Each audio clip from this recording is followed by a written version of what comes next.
آریانا ادبي بهیر دا د مزار شبرغان په لویه لار کې د جګړه ځپلې بلخ ولسوالۍ مرکز دی. د آریانا ادبي بهیر مسؤله وایي د دوی ډلې په دې ناامنه او جګړه ځپلې سیمه کې پر ښځو تپل شوې چوپتیا له منځه وړې او د زړه غوټیو په سپړلو کې مرسته ورکړې. په بلخ ولسوالۍ کې داسې کورنۍ موږ درلودلې چې هغوی خپله ژبه پښتو وه، خو د بیروني خلکو د تاثیر لاندې راغلي وو، دوی خپل ژبه هیره کړې وه. اوس په دې غونډې په راتلک جوړولو سره دوی کولی شي چې اوس خپل په ژبه باندې اشنایي پیدا کړې ده، خپل ژبه پیاوړتیا دپاره دوی دلته اشتراک کوي او کولی شي شعرونه ولیکي، نثرونه ولیکي. د افغانستان په شمال بلخ ولایت کې سیمهیز چارواکي وایي په دې وروستیو کلونو کې ادبي بهیرونو جګړه ځپلو ولسوالیو ته لار پرانیستې. له دوی څخه ډیریو خپلې زده کړې په دري ژبه کړي.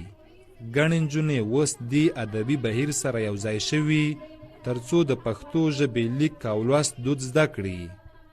همدغه د تنوع فرهنګي یا د ژبو تنوع د دې لامل شوی دی چې موږ ډېر سره نږدې کړي، ډېر محبت سره پیدا کړي او زموږ د ملي وحدت د تحکیم لپاره د ژبو تنوع د فرهنګونو تنوع ډېر مثبت اغېز درلودلی دی.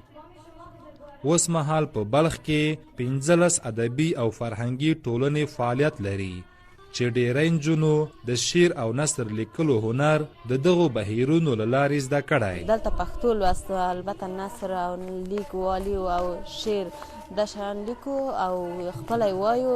زیاتره کسانو چې حتی خپل مورنۍ ژبه یې هیره شوې وه، اما په دې میرمن بهیر کې موږ خپله ژبه بیرته رایاده کړله او بیرته خپل ژبې ته راغللو.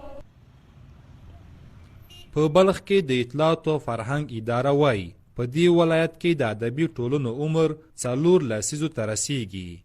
په دې وروستیو کلونو کې په ولسوالیو کې د دغو بهیرونو فعالیت هیله بښونکی دی.